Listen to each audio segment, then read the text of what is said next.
कोहली का विकेट हो या शेयर मार्केट, फटाक 30 सेकंड में खबर। डाउनलोड कीजिए तक ऐप। आप कहाँ से हैं? आपका नाम क्या है? और आप कब से यूक्रेन में हैं?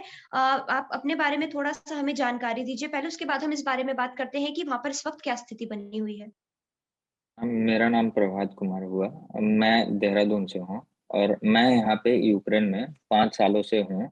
मैं 5th ईयर में अभी हूँ और मैं इवानो-फ्रैंकिस में अभी मैं पढ़ता हूँ। और यहाँ पे जो स्थिति जैसे बनी हुई है, जैसे सुबह में मैं उठा, 5 बजे मेरी नींद खुली। फाइटर जेट की आवाज़ से मेरी नींद खुली। बहुत ज़्यादा आवाज़ हो रहा था, मैं सोया था। उस टाइम पे मेरी नींद खुलती है और फिर मैं सोचा कि कुछ होगा, जैसे कि पहले अभी हॉक्स जैसे सर्विलांस विमान गुजरते थे कुछ दिन पहले। तो मुझे लगा कि वही होगा, सर्विलांस विमान होगा, गुजर रहा होगा। इसके चलते फिर मैं सो गया। 7 बजे मेरे फादर का कॉल आता है। 7 बजे कॉल आया। उस टाइम पे मेरे फादर बोलते हैं कि वहाँ पे इन्वेजन हो गया है। तो मैंने उनसे बोला कि नहीं, ऐसा तो कुछ भी नहीं है। फिर मैं उठा और फिर मैं न्यूज़ देखा। तो जैसे ही मैंने न्यूज़ देखा, तो पता चला नहीं, इन्वेजन हो गया है। और फिर बाहर मैंने देखा तो बाहर में यहीं पे एयरबेस है। एयरबेस पे भी वहाँ पे अटैक का था। वहाँ से धुएँ आ रहे थे। तो फिर मैंने बोला कि नहीं, अटैक हो चुके हैं। मैं अपने रूममेट को उठाया कि अटैक हो चुके हैं। तो यहाँ पे फिर हम लोग ने डिसाइड किया, फिर अपने पेरेंट्स को बताया कि नहीं, सही बात है, ऐसा नहीं है कि फेक है न्यूज़। तो उन्होंने बोला कि ठीक है, अपना सारा सामान ये ला लो, खाने-पीने का जितना होता है खाने-पीने का। हम लोग ने नीचे गया अपने जैसे कि सुपर मार्केट होता है, वहाँ पे गए हम लोग। 8 बजे के अकॉर्डिंग हम लोग गए, सुपरमार्केट गए। सुपरमार्केट जाने के बाद वहाँ पे बहुत ज़्यादा ये लाइनें लगी हुई थी। इतना भीड़ था, वहाँ पे लगभग कुछ-कुछ सामानें आउट ऑफ स्टॉक हो गई थी। तो वहाँ से बिल्कुल, जब हमने स्थिति ऐसी है, जब इतनी गंभीर सिचुएशन है, तो हर कोई कोशिश कर रहा है कि ज़्यादा से ज़्यादा जो सामान है ज़रूरतों का, वो अपने घर पे भेज दें। लेकिन इस सब के बीच जितना ज़्यादा तनाव आप लोगों में होगा, उतना ही तनाव यहाँ पर भी है। आपके जो परिवार है, हम सभी सुबह से जब से ये खबर सामने आई है, हम लोग भी लगातार उस तनाव में बने हुए हैं कि कैसे वहाँ पर जो हमारे लोग हैं, वो सुरक्षित हैं या नहीं है।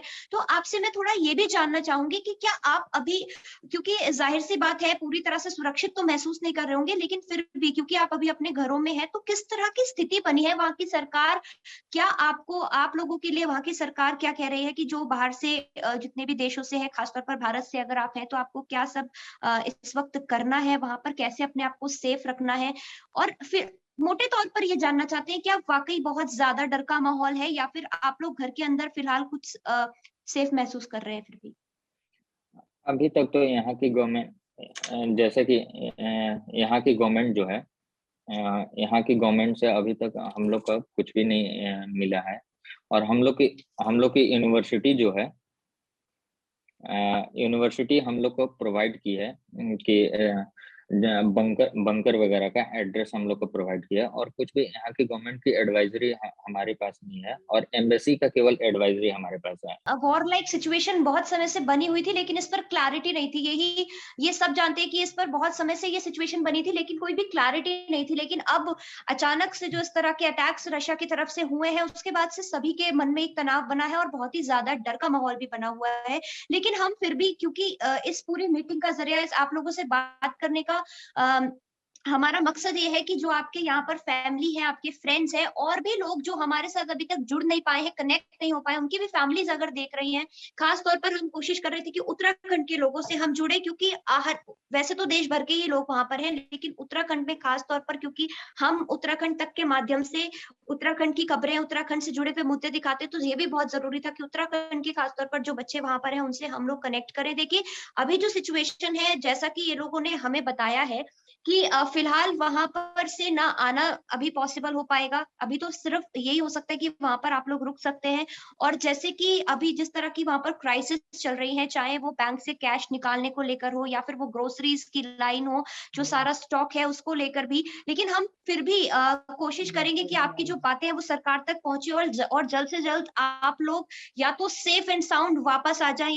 या फिर किसी तरह से ये वॉर खत्म हो और आप लोग, हमारे जो हमारे देश के लोग, हमारे हमारे जो फ्रेंड्स हैं वहां पर फंसे हुए वो जल्द से जल्द वापस आ जाए। हम लोग आपसे लगातार जुड़ते रहेंगे, आपसे अपडेट्स लेते रहेंगे और हम प्रे करेंगे कि आप लोग वहां पर सेफ रहें और पॉजिटिव रहने की कोशिश करें। फिलहाल आप हमसे जुड़ने के लिए बहुत बहुत शुक्रिया। हम आपके साथ अब बने रहेंगे और तमाम जो दर्शक हमें देख रहे हैं उनके लिए भी यही है कि हमने आपको लगातार जो अपडेट है वो हम आपको देते रहेंगे।